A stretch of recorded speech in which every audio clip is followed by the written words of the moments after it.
یہ پوری کتاب سے مراد کیا ہے؟ تورات، انجیل، زبور، یہ سب ایڈیشنز ہیں نا اس کتاب کے، جو اب قرآن کی شکل میں آخری مہیمن بن کر اور جامع کتاب بن کر نازل ہوئی ہے۔ تو تم صرف قرآن کو تو نہیں مانتے، تم تورات کو بھی مانتے ہو، تم انجیل کو مانتے ہو، تم زبور کو مانتے ہو، تم صحف ابراہیمی کا مانتے ہو، تؤمنون بالکتاب کلہ، تم تو مانتے ہو پوری کی پوری کتاب کو۔ وَإِذَا لَقُوكُمْ قَالُوا آمَنَّا، اور ان کا حال یہ ہے کہ جب تم سے ملاقات کرتے تو کہتے ہیں ہم بھی مومن ہیں۔ بھائی ہم ابراہیم کو نہیں مانتے کیا ہم موسیٰ کو نہیں مانتے؟ کیا تم نہیں مانتے موسیٰ کو؟ یہ ہم مانتے ہیں، ہم بھی مانتے ہیں، تو پھر ہم بھی مومن ہوئے کہ نہیں ہوئے؟ ہم تم بھی مانتے ہو نا تورات کو، اللہ کی کتاب تھی، ہم تورات کو ماننے والے تو ہم بھی مومن ہیں۔ وَإِذَا خَلَوْا، اور جب وہ علیحدہ ہوتے ہیں، خلوت میں ہوتے ہیں، عَضُّوا عَلَيْكُمُ الْأَنَامِنَ مِنَ الْغَيْظِ، تو پھر اپنے غصے کی آگ کی وجہ سے اپنی انگلیاں چبانے لگتے ہیں کہ ہمارے کیے کچھ نہیں ہو رہا۔ یہ روشنی جو ہے محمد کی لائی ہوئی، یہ نور ایمان اور نور اسلام، یہ تو پھیل رہا ہے، یہ تو قدم جما رہا ہے، یہ تو بہت مضبوط ایک درخت ہو گیا۔ كَزَرْعٍ أَخْرَجَ شَطْأَهُ فَآزَرَهُ فَاسْتَغْلَظَ فَاسْتَوَىٰ عَلَىٰ سُوقِهِ۔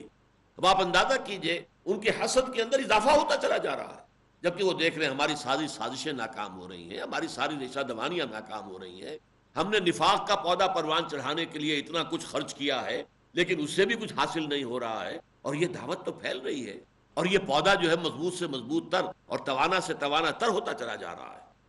تو پھر یہ کہ اپنی انگلیاں چبانا غصے میں، جھنجھلاہٹ کے اندر، یہ ان کا طرز عمل ہے۔ قُلْ مُوتُوا بِغَیظِکُمْ، کہہ دو کہ مرو، ہلاک ہو جاؤ اپنے اسی غیظ میں، اسی اپنے غیظ کی آگ میں بسم ہو جاؤ، اسی اپنی حسد کی آگ میں جل مرو۔ ان اللہ علیم بذات الصدور، یقیناً اللہ تعالیٰ خوب جانتا ہے جو لوگوں کے سینوں کے اندر ہے۔ اے مسلمانوں، تمہیں اگر کبھی کوئی خیر پہنچ جائے تو انہیں برا لگتا ہے، یہ کیا ہو گیا، کیوں انہیں یہ کامیابی حاصل ہو گئی۔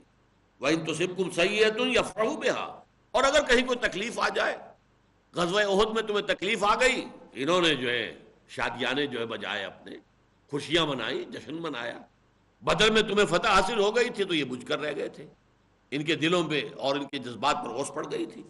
ان تمسسکم حسنۃ تسؤہم وان تصبکم سیئۃ یفرحوا بها وان تصبروا وتتقوا، لیکن اے مسلمانوں اگر تم صبر کی روش اختیار کیے رکھو گے، وتتقوا، اور تقوی کی روش پر کاربند رہو گے، لا یضرکم کیدہم شیئا، ان کی یہ ساری چال بازیاں، ان کی یہ ساری اسکیمیں، ان کی یہ ساری منصوبہ بندیاں، ان کی یہ تمام سازشی ریشہ دوانیاں، یہ تمہیں کوئی ضرر نہیں پہنچا سکیں گی۔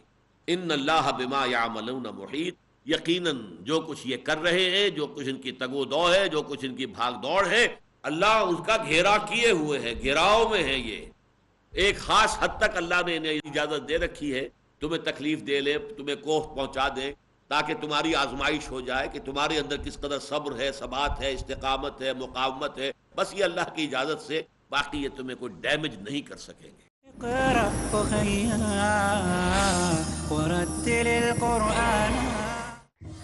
ستیزہ کار رہا ہے ازل سے تا امروز، چراغ مصطفی سے شرار ابو لہب